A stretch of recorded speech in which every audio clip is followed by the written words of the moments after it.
বান্দরবন অপরূপ পাহাড় আর প্রকৃতির সৌন্দর্যে মোড়ানো একটি পার্বত্য জেলা। পাহাড়ি উঁচু নিচু রাস্তা আর আঁকাবাঁকা পাহাড়ের মধ্যে দিয়ে ছুটে চলা মোহিত করে সবসময়। পাহাড়ের সুউচ্চ চূড়ায় দাঁড়িয়ে অপরূপ পাহাড় দেখার মতো আকর্ষণ মিস করতে চাইবেন না কেউ। তাই তো বছরে সবসময় পর্যটকেরা ছুটে আসেন এই বান্দরবনে।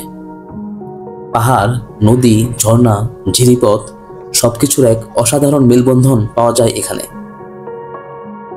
বর্তমানে কুকিচিন সংক্রান্ত ঝামেলার কারণে বান্দরবনের বেশ কিছু জনপ্রিয় স্পট বন্ধ আছে। রোয়াংছড়ি, থানচি, বগালেক সহ গহীনের সব স্পটগুলোতে যাওয়া নিষিদ্ধ, কিন্তু নীলগিরি, মেঘলা, চিম্বুক, নীলাচল এবং লামা ও আলীকদমের কয়েকটি স্পটে যাওয়া যাচ্ছে। আমাদের এবারের গন্তব্য ছিল পার্বত্য শহর বান্দরবন। একদিনের বান্দরবন শহর ভ্রমণের বিস্তারিত তথ্য এবং অভিজ্ঞতা থাকবে আজকের এই ভিডিওতে।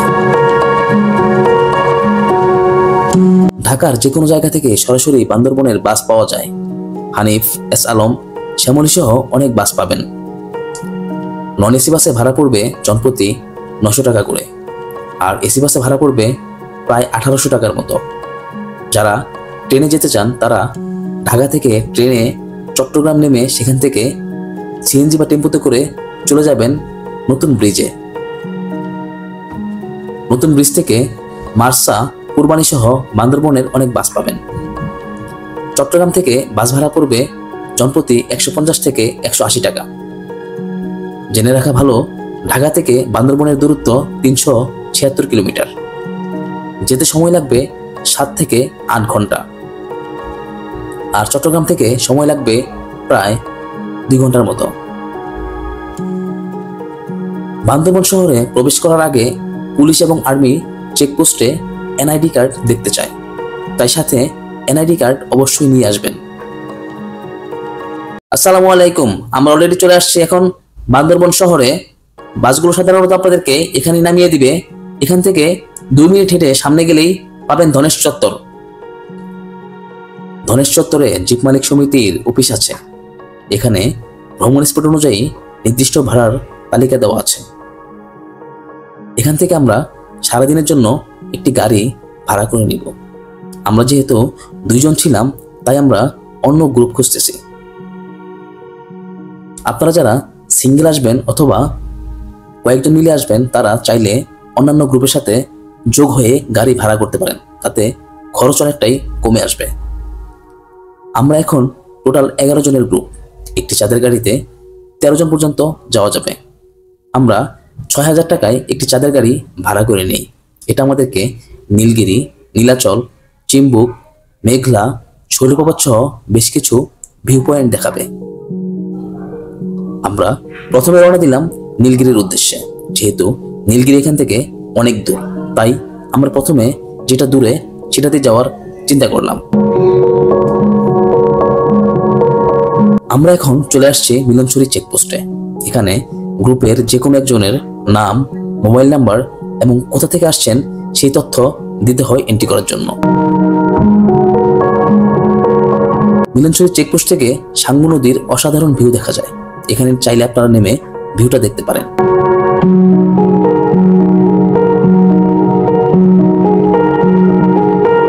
পাহাড়ি পথের সৌন্দর্য দেখতে দেখতে চোখের পলকে সময় কেটে যাবে। উঁচু নিচু পাহাড় আর আঁকাবাঁকা রাস্তা আপনাদেরকে অবশ্যই মুগ্ধ করবে। আসসালামাইকুম, আমরা এখন চলে আসছি চিম্বুক পাহাড়ে। চিম্বুক পাহাড়ে যে রাস্তাটা এখানে আছে হচ্ছে চিম্বুক পাহাড়ের বাজার। আমরা এখান থেকে এখন চিম্বুক পাহাড়ের উপরে উঠবো।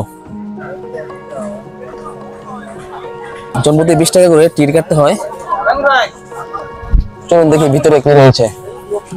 চিম্বুক পাহাড়ে আমরা হেঁটে হেঁটে উঠতেছি। এটা নিচ থেকে ভালোই উপরে।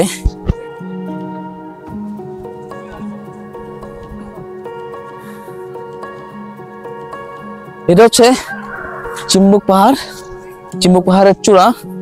আপনাদেরকে পুরো চিম্বুক পাহাড় থেকে বান্দরবনটা দেখাই। কি সুন্দর দৃশ্য এই চিম্বুক পাহাড় থেকে দেখা যাচ্ছে। নিচের পাহাড়গুলো এখন দুপুর, তাও মেঘের জন্য পাহাড়গুলো ভালোভাবে দেখা যাচ্ছে না। এই চিম্বুক পাহাড়টি সমুদ্র পীঠ থেকে প্রায় 2500 ফুট উঁচুতে অবস্থিত। এই পাহাড়ের চূড়া থেকে চট্টগ্রামের কিছু উপজেলা এবং কক্সবাজার দেখতে পাওয়া যায়। বর্ষাকালে এখানে সাজেকের মতো মেঘও দেখতে পাবেন। এখান থেকে পাহাড়ের দৃশ্যগুলো খুব সুন্দর লাগে, খুব অসাধারণ। চিম্বুক পাহাড় থেকে অনেক সুন্দর ভিউ দেখতে পাবেন। আমরা কিন্তু এখন চিম্বুক পাহাড় থেকে নেমে যাচ্ছি। আমরা এখন যাব নীলগিরি। পাহাড়ের নিচে কিন্তু বেশ কিছু খাবারের দোকান পাবেন, পাহাড়ি ফ্রুটস। চিম্বুক পাহাড় দেখে আমরা পাহাড়ি উঁচু নিচু পথ পাড়ি দিয়ে ছুটে চলেছি নীলগিরির উদ্দেশ্যে। বান্দরবন থেকে নীলগিরির দূরত্ব প্রায় 45 কিলোমিটার, আর সময় লাগবে প্রায় 2 ঘন্টার মতো। বান্দরবনের এই আঁকাবাঁকা পথ সব পর্যটককে আকর্ষণ করবে। পাহাড়ি পথ পেরিয়ে আমরা অলরেডি নীলগিরির কাছাকাছি চলে আসছি। আসসালামু আলাইকুম, আমরা অলরেডি চলে আসছি নীলগিরি। এখান থেকে উপরেই নীলগিরির গেট।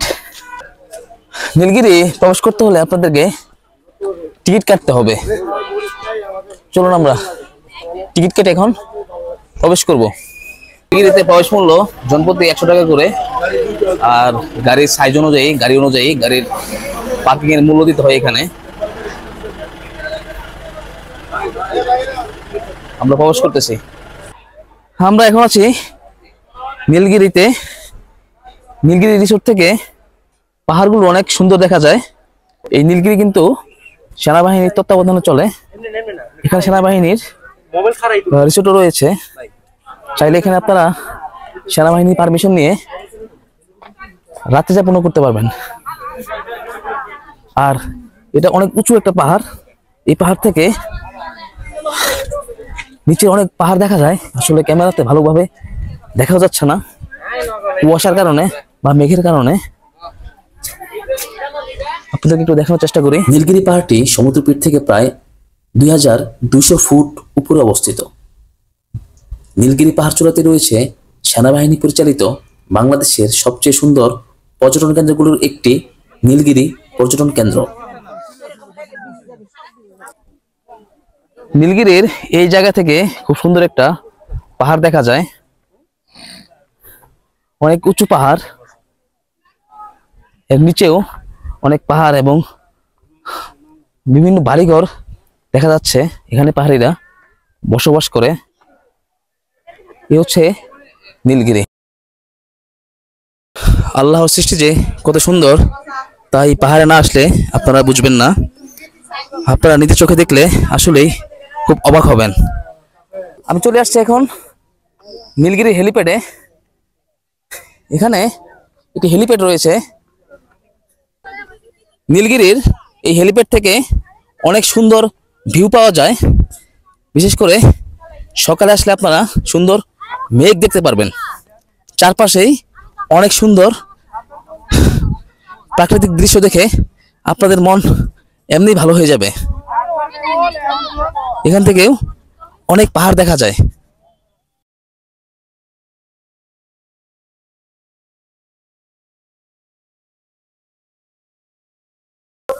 নীলগিরি দেখা শেষ করে আমরা এখন বের হয়ে যাচ্ছি। আজকের মতো নীলগিরি শেষ। এখন আমরা আমাদের জিপে চলে যাব। নীলগিরির নিচে আপনারা বেশ কিছু খাবারের দোকান পাবেন। এখানে অনেকগুলো দোকান রয়েছে। এখানে কলা, পেঁপে, জাম্বুরা, বরই এগুলো পাওয়া যাচ্ছে।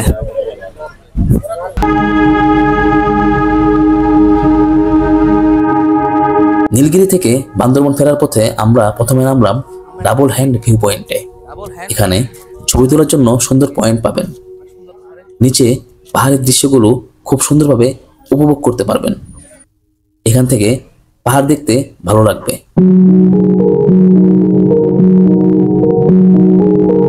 এই ভিউ পয়েন্টগুলো নীলগিরি আসার অথবা যাওয়ার সময় দেখতে পারবেন, সেটা আপনাদের ইচ্ছে অনুযায়ী।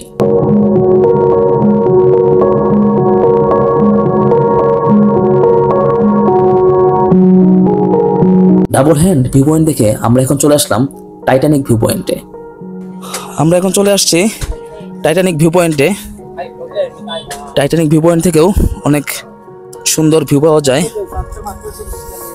এখানে পাহাড়িদের খাবারও বিক্রি করা হয়। টাইটানিক ভিউ পয়েন্ট থেকে অনেক সুন্দর একটা ভিউ পাবেন। নিচে অনেক পাহাড় আছে, এমনকি বাসাবাড়িও আছে এখানে। অসাধারণ দৃশ্য, বাস্তবে চোখে না দেখলে আপনারা বুঝতে পারবেন না।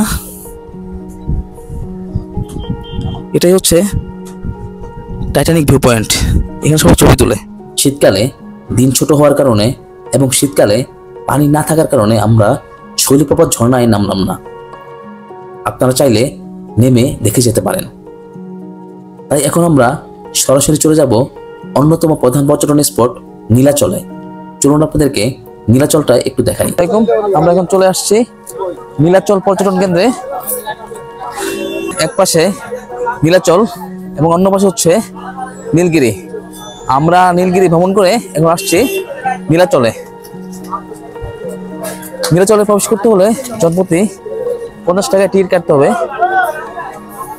50 টাকা দিয়ে টিকিট কেটে আমরা প্রবেশ করলাম নীলাচল পর্যটন কেন্দ্রে। এটা অনেক উঁচু একটা পাহাড়। এই পাহাড় থেকে বান্দরবান শহরের একটা ফুল ভিউ দেখা যায়। পুরো বান্দরবান শহর দেখা যাচ্ছে। নীলাচল আসলে এরকম বেশ কিছু পয়েন্ট পাবেন যেখান থেকে পাহাড়ের ভিউ, বান্দরবান শহরের ভিউ সবগুলো খুব ভালোভাবে দেখতে পারবেন। নীলাচল অনেক উঁচু একটি পাহাড়ের উপরে অবস্থিত। নীলাচলে বেশ কিছু থাকার জায়গা আছে, রিসোর্ট। এখানে আপনারা চাইলে রাত্রি যাপনও করতে পারবেন। আমরা কিন্তু নীলাচল পর্যটন স্পট থেকে এখন বের হয়ে যাচ্ছি।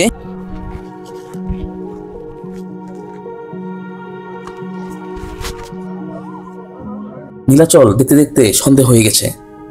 নীলাচল থেকে নামতে দেরি হওয়ায় আমরা মেঘলা পর্যটনে আর যেতে পারলাম না, কারণ মেঘলা পর্যটন সন্ধ্যা 6টার পরে প্রবেশ করা যায় না।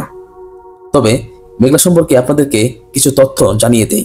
মেঘলাতে প্রবেশ ফি জনপ্রতি 50 টাকা করে, গাড়ি বেঁধে 150 থেকে 200 টাকার মতো পার্কিং ফি দিতে হয়।